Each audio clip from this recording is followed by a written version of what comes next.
আসসালামু আলাইকুম। বিলিস ফার্মিং চ্যানেলের পক্ষ থেকে নতুন একটি ভিডিওতে সবাইকে স্বাগতম। কেমন আছেন সবাই? আশা করছি সবাই ভালো আছেন। প্রতিদিনের ন্যায় আজকেও আমি সকালে ঘুম থেকে উঠে আপনার টিউশনির উদ্দেশ্যে রওনা হচ্ছিলাম। অর্থাৎ আমার সকালে ২ টো টিউশনি আছে।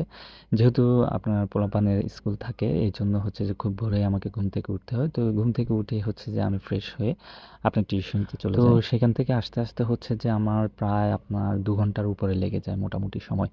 প্রায় হচ্ছে যে তো এখানে আমি হচ্ছে যে ঐদিন আর খামারে আসতে পারি নাই।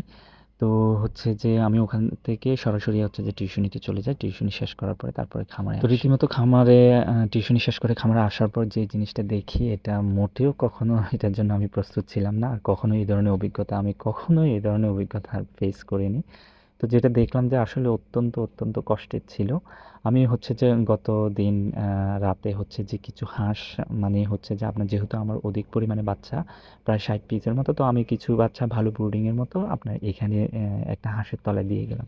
তো ওইদিন সকালে যেহেতু আমি আসি নাই এগুলোর আর খুব একটা ভালো কেয়ার করতে পারি নাই বা খুব একটা ভালো দেখি নাই। যেহেতু আসি নাই আসলে যেহেতু আপনার স্টুডেন্ট পড়াতে হয়। তো অন্য দিন যদিও আমি আসি মোটামুটি, কিন্তু ওইদিন আর আমার আসা হয়নি। তো নিজের প্রতি ভীষণ রাগ হচ্ছিল এবং হাঁসগুলোর প্রতিও ভীষণ রাগ হচ্ছিল। ইচ্ছে করছিল যে ওদেরকে কোনো খাবার না দিতে।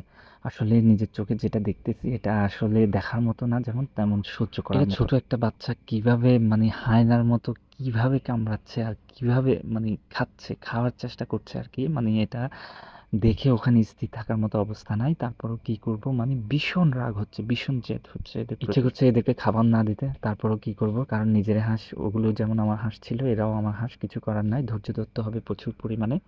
তো ধৈর্য ছাড়া আর কোনো উপায় নাই। নিজের মনটাকে প্রচুর পরিমাণে শক্ত করলাম যে থাক, এটা হয়তোবা একটা দুর্ঘটনা বা আমার ভাগ্যে ছিল না এরকম কিছু। তো মনটাকে আসলে সান্ত্বনা দেওয়ার মতো কোনো পরিস্থিতিই ছিল না। তারপরেও কি করব?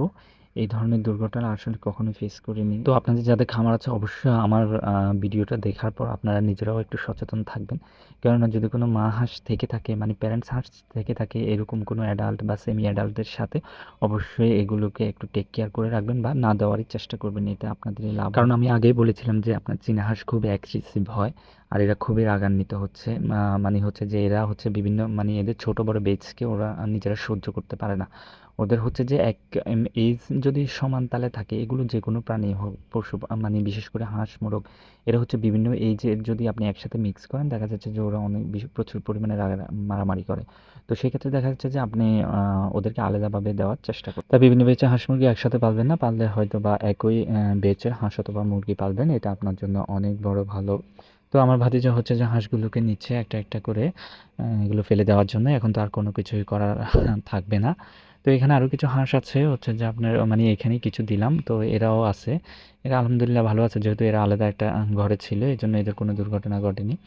তো ওইগুলোর জন্য আসলে অসম্ভবভাবে মন খারাপ হচ্ছিল। মন খারাপ করলেও আসলে করার কিছু যা হওয়ার নেই। তা হয়েই গেছে। কপালে যেটুকু ছিল এটুকুই। তো হচ্ছে যে যেটুকু আছে সেটুকুই নিয়ে হচ্ছে আমাকে সামনের দিকে যেতে হবে। তো এই হলো অবস্থা। আমার ভিডিও কে কোথা থেকে দেখছেন আর আমার ভিডিও কেমন লাগছে অবশ্যই জানাবেন কমেন্টসের মাধ্যমে। আর আমার ভিডিও যদি ভালো লাগে থাকে আপনারা অবশ্যই চ্যানেলটা সাবস্ক্রাইব করে দিবেন। আর হচ্ছে আমার চ্যানেল, আমার খামারের জন্য অবশ্যই দোয়া করবেন সবাই। ভালো থাকবেন। আল্লাহ হাফেজ।